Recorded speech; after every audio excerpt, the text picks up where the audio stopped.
die, but God took him. And as I was looking at verse 23, it said, all the days of Enoch was 365 days. And Enoch walked with God, and he was not, for God took him. He did not die, but God took Enoch on home with him to heaven. And I went down to verse 25, and it begins to talk about Methuselah. And we use that word a lot. Man, you older, sister, you older than Methuselah. But Methuselah is the oldest known living man that lived up on the earth as to we know it.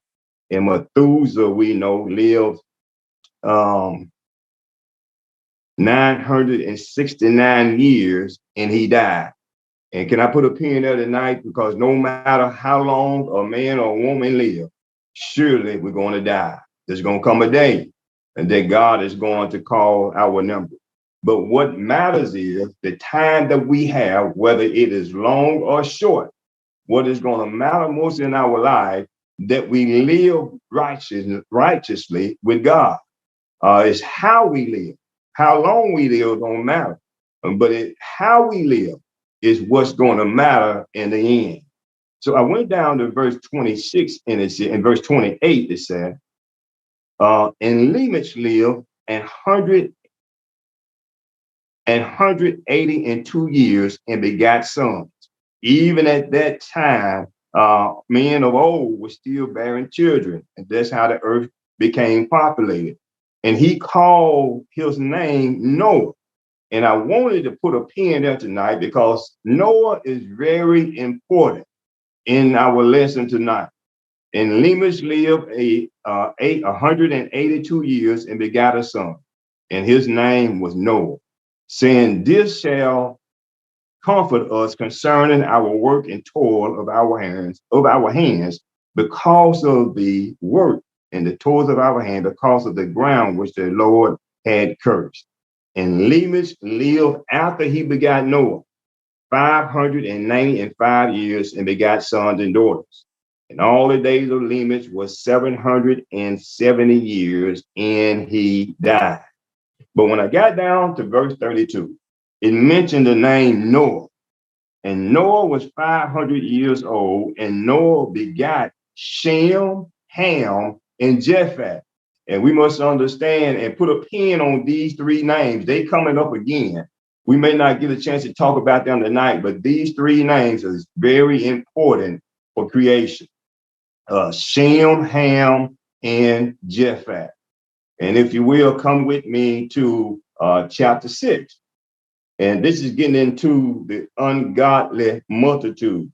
And it came to pass when men began to multiply upon the face of the earth, and daughters were born unto them, that the sons of God saw the daughters of men, that they was fair. We got to put a pin here tonight, because we got to understand who it is that was looking at these beautiful women that was upon the earth. In verse 2, the sons of God saw the daughters of men, that they were fair.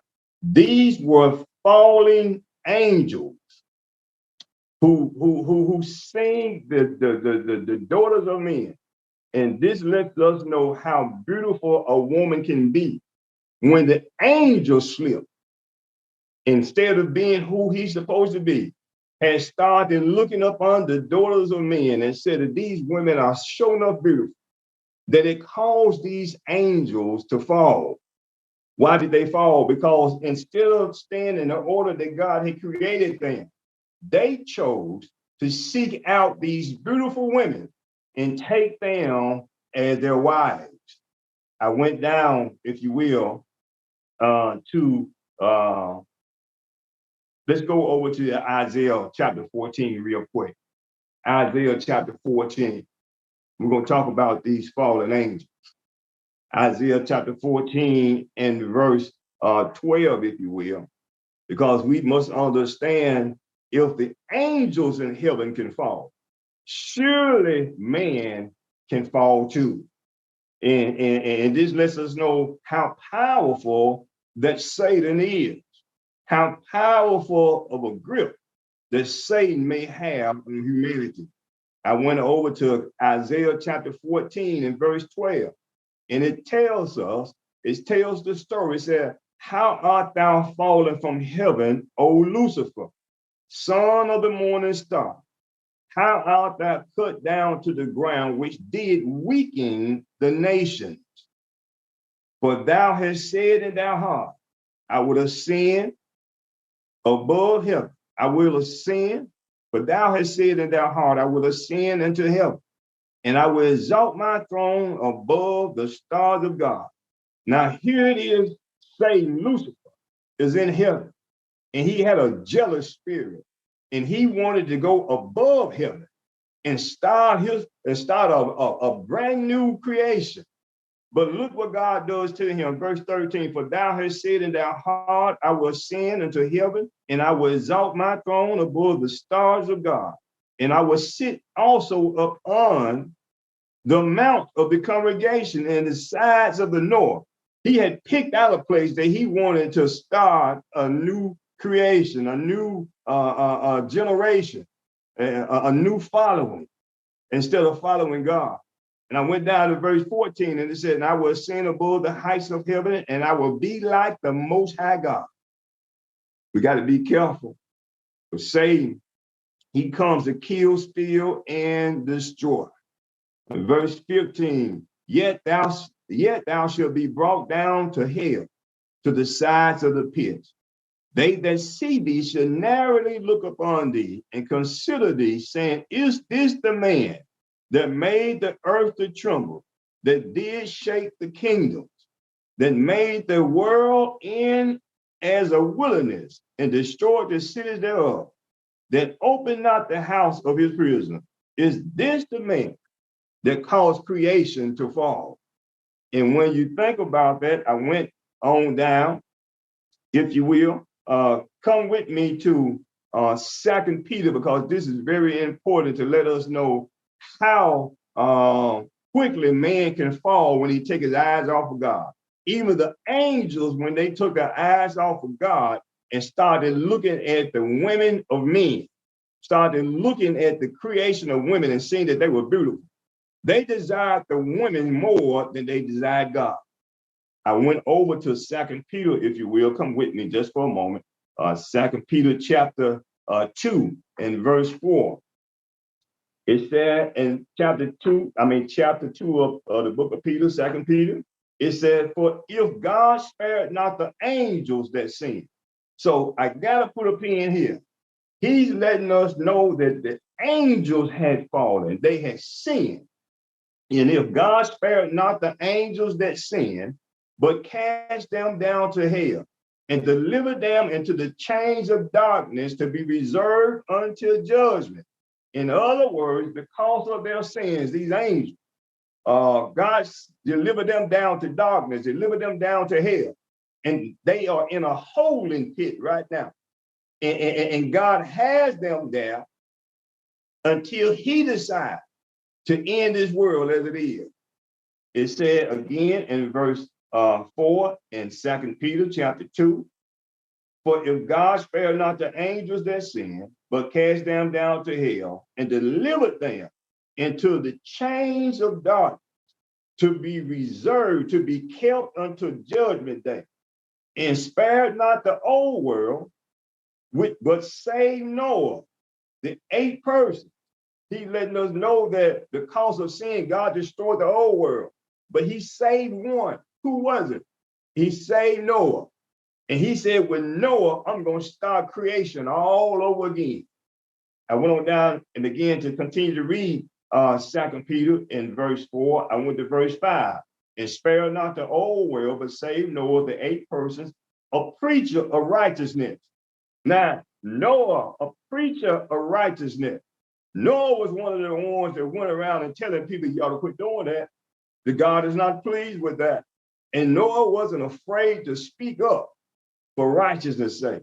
And God seen something in Noah, because Noah said, hey, look, y'all, we got to get it right. We doing everything other than what God had created us for. And the Bible said here in 2 Peter chapter 2, and it says here that in verse 5, and spared not the whole world, but saved Noah, the eighth person, a preacher of righteousness, bringing in the flood upon the world of ungodliness. Noah, God chose to save and brought into the world when God decided to destroy the world of ungodliness. That's what he destroyed. Verse 6, and turning the cities of Sodom and Gomorrah into ashes, condemned them with an overthrow, making them an example to those that should live after ungodly. God made an example out of them when he brought in the flood to kill all creation. And for something, he made a sign for them to remember that when you go against God, you cannot win. And God destroyed the earth because of the sin. I went also, if you will, going down to verse 7, still in 2 Peter, and delivered just Lot, vexed with the filthy conversation of the wicked. For that righteous man dwelling among them, in sin and hearing, vexed his righteous soul from day to day with their unlawful deeds. The Lord knoweth how to deliver the godly out of temptation, and to reserve the unjust until the day of judgment to be punished.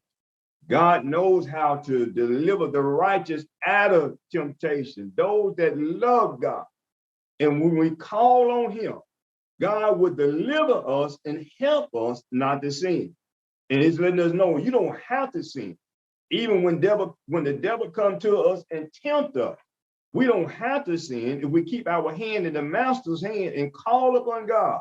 In verse 9, in 2 Peter chapter 2, verse 9, the Lord knoweth how to deliver the godly out of temptations. So don't say the devil made me do it.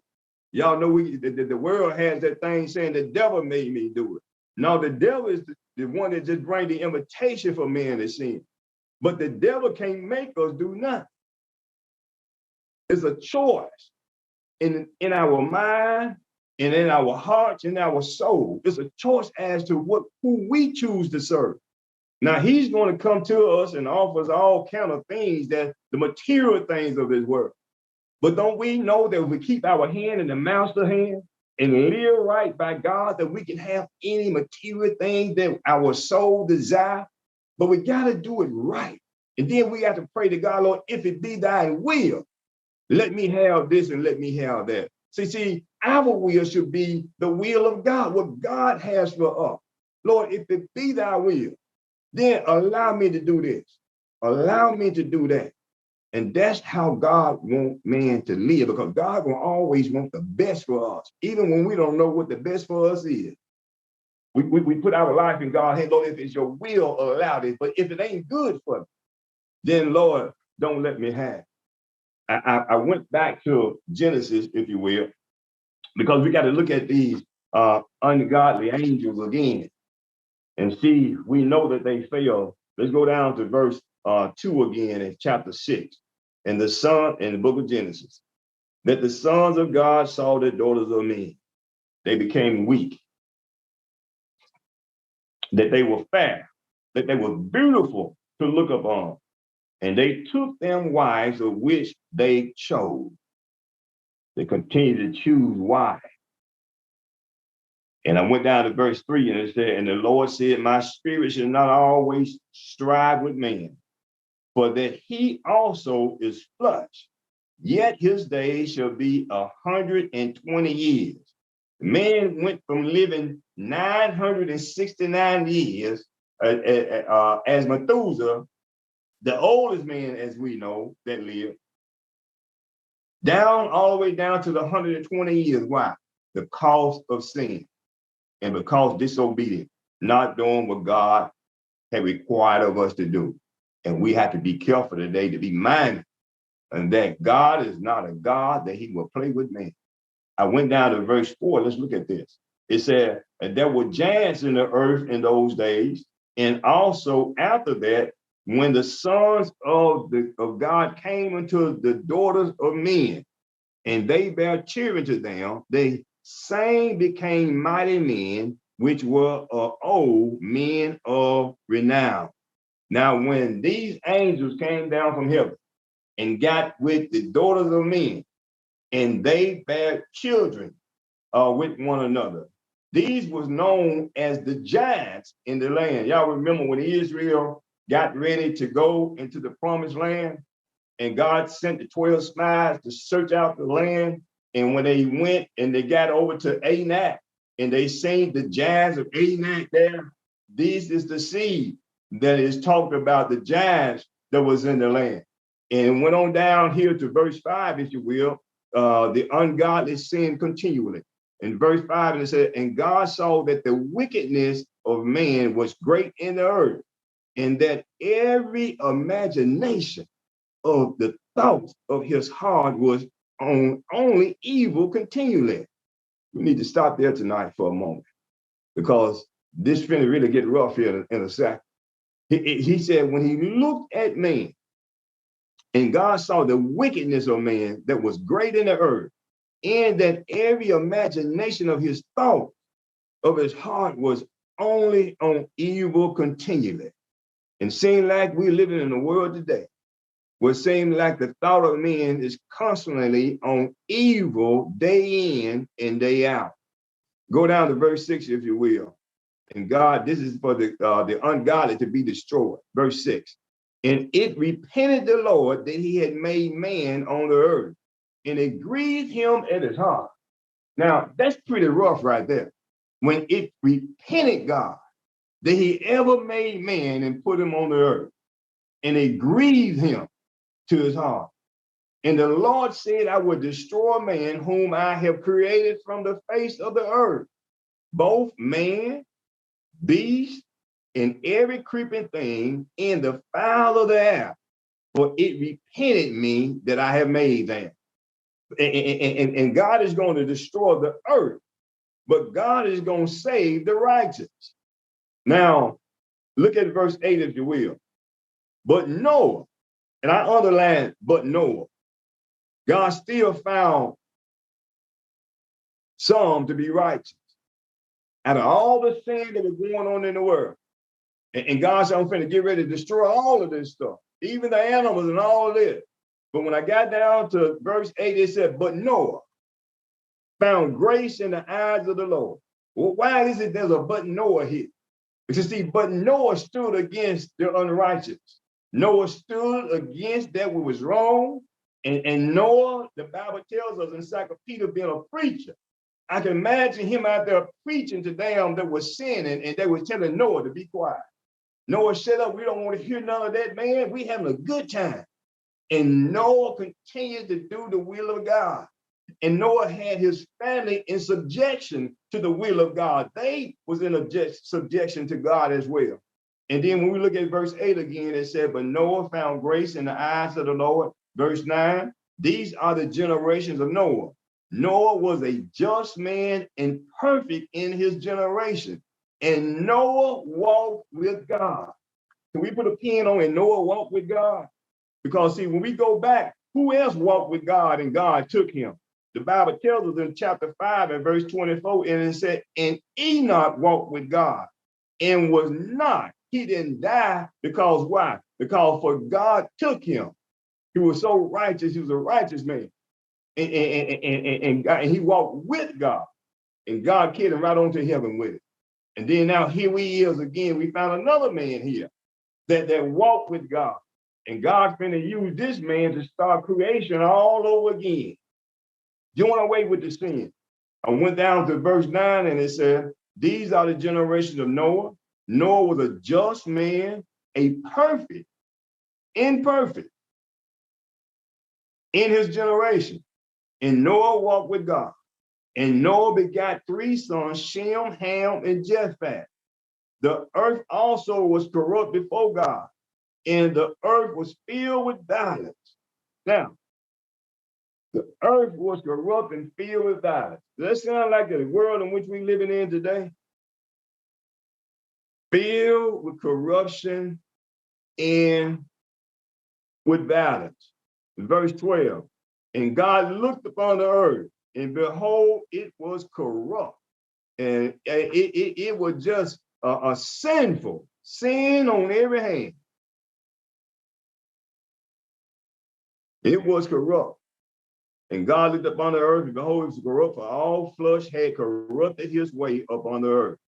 God said unto Noah, the end of all flesh is come before me, and the earth is filled with violence throughout them, and behold, I will destroy them with the earth. And then let me stop there just for a moment, because see, God is a God that loves us, but he also a God that will punish us if we continue to do things that is against his will.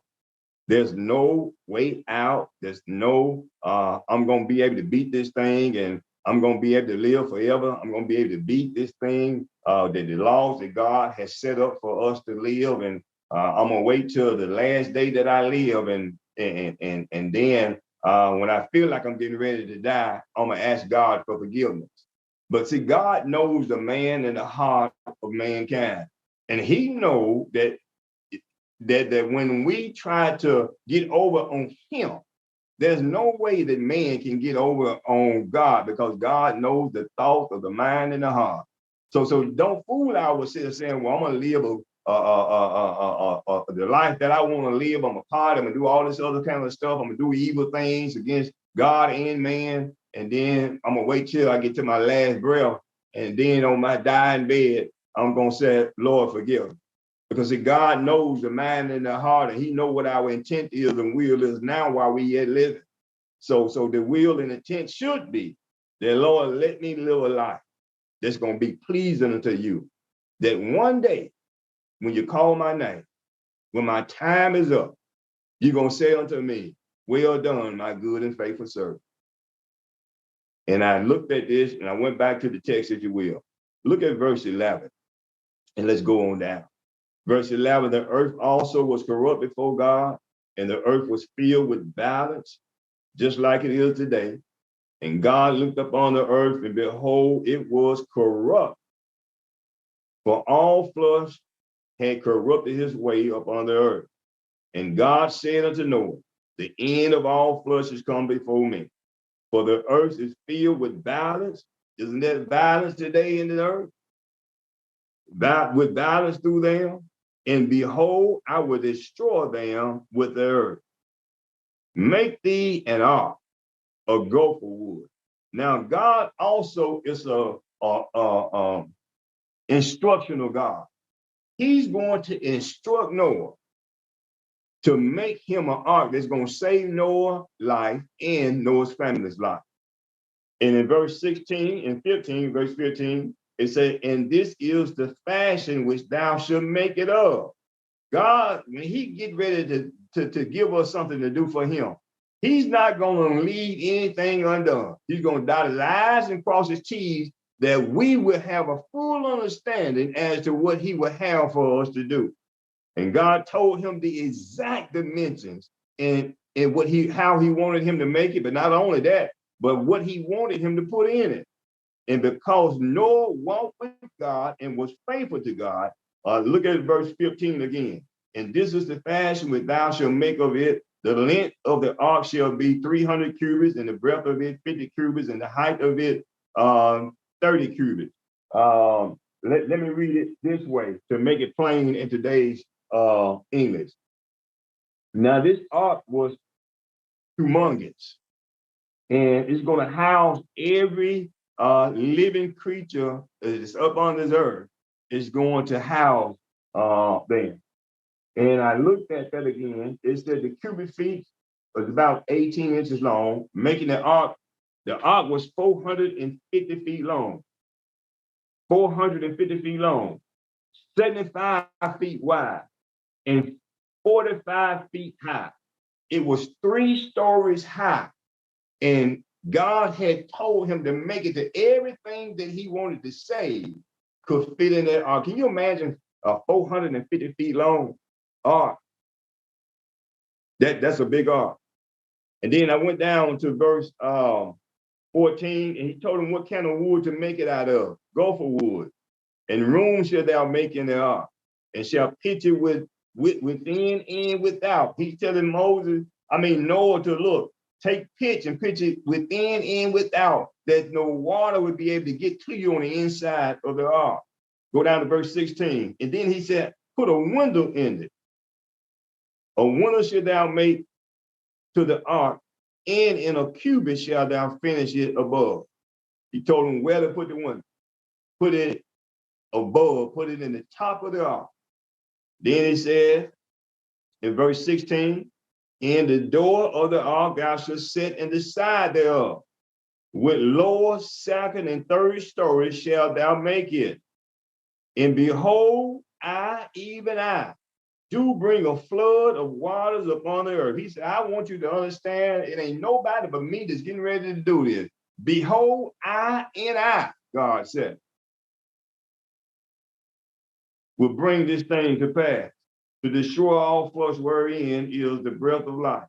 From under heavens and everything that is in the earth shall die. Verse 17. And then verse 18.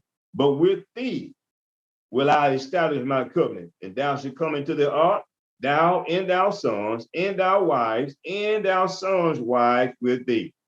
Now, this is going to show us the repopulation, because not only did he bring every animal, beast of the field and the fowl of the air into the ark, but he also brought men and women. Noah's son, Sam, Shem, Ham, and Japheth had wives, and they are the ones that's going to replenish the earth after the water will recede. Verse 18.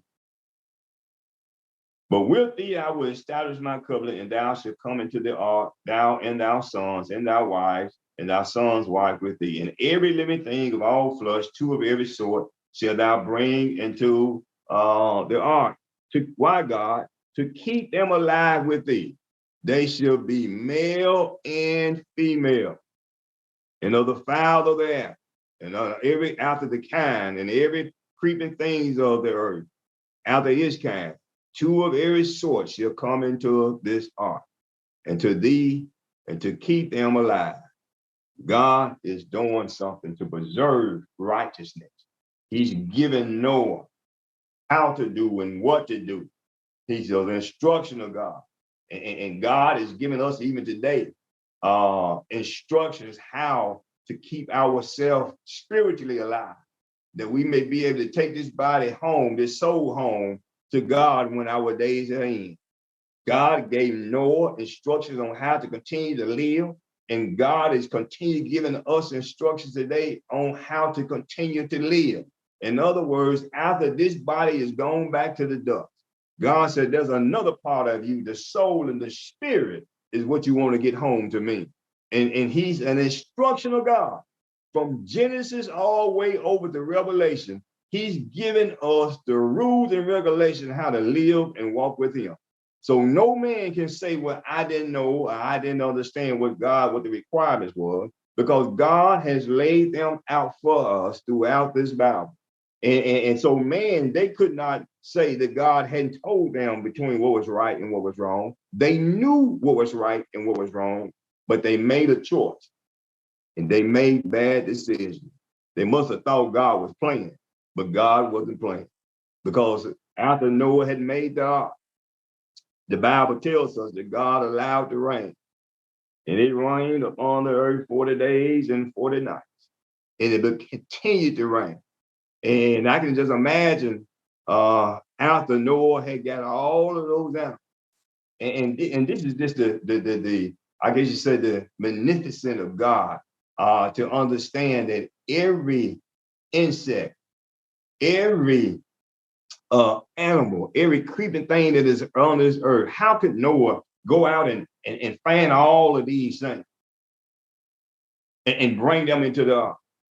But when we read more in the Bible, we'll understand that Noah, God brought these things to Noah, and Noah put them in the ark as God had sent them to him.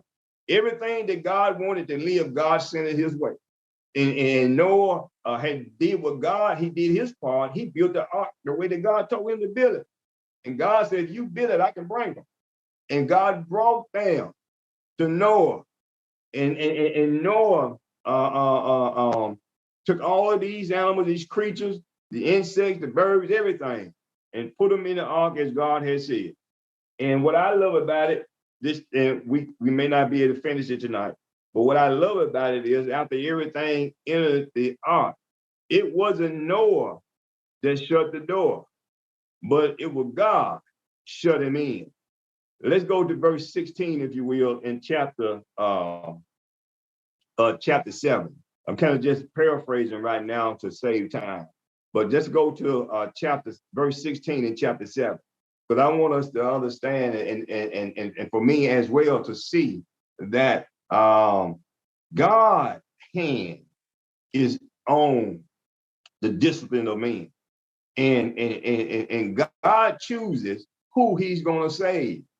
And God sent them to Noah, the ones that He wanted to be saved, to continue this earth and bring life to it again. But when I got to verse 16, the Bible says here, and they that went in, male and female of all flesh, as God had commanded him, and the Lord shut him in. It was the Lord that shut the door. So Noah didn't have anything to do with who could get in and who could get out. He didn't have anything to do with that, who was being kept out or who was being let in. That was God's business. Noah's business was to build an ark the way that God told him to build it. And Noah did his job. And God sent everything that God wanted to reserve. Verse 17, real quick, and we'll call it quit tonight. And the flood was 40 days upon the earth, and the waters increased, and bare up the ark, and it was lifted up above the earth. And the waters prevailed and were increased greatly upon the earth. And the earth went upon the face of the water.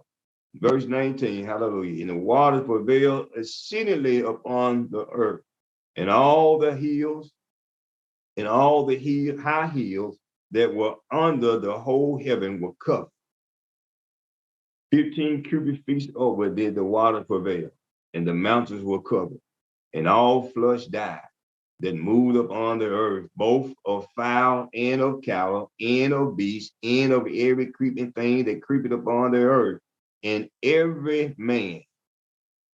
It was all in God's hand. We finishing out tonight, the last 3 verses. And all in whose nostrils was the breath of life, of all that was in the dry land died. And every living substance was destroyed with which was upon the face of the earth, both man and cattle and creeping things and the fowl of the air, and they were destroyed from the earth. And Noah only remained alive, and they that were with him in the ark. Nobody else survived.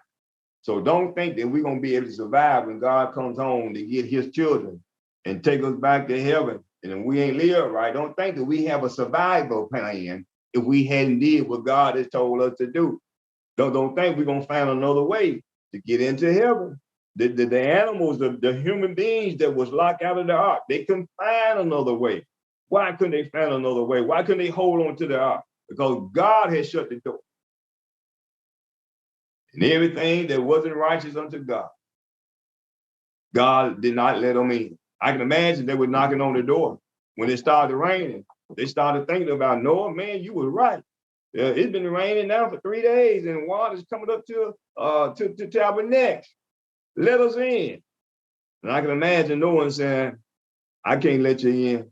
It's God that shut the door and I can't open. And so what I'm saying tonight to us, let us remember that we must walk with God to be in eternity with God. We got to walk with God while we got breath in our bodies to be able to live in eternity with the Lord. Now, we're going to live eternally, but the question is tonight, if we go off there, will I live eternally with God, or will I live eternally in hell? It's time for us to make up our mind. God gave them years and years and years to make up their mind here in Genesis, the Old Testament. And they decided to do what they wanted to do, how they wanted to do it. And we see the end result for them as to how they live was how they died. But how we live with God is going to tell the difference of where we're going to end up in eternity. And I just pray the Lord that all that hear our voice tonight have made that choice to walk with God and not against God. If we're walking with God, or we're walking against God now, while we got breath in our bodies, let's go ahead and try to make it right. But no man know the day, nor the hour that the Lord will call our name. God bless you tonight. We thank God for this lesson, and we'll come back next week to see what the Lord has to say. But I wanted to really to deal with this about the walking with God and the consequences of not walking with Him, and then the favor of God by walking with Him.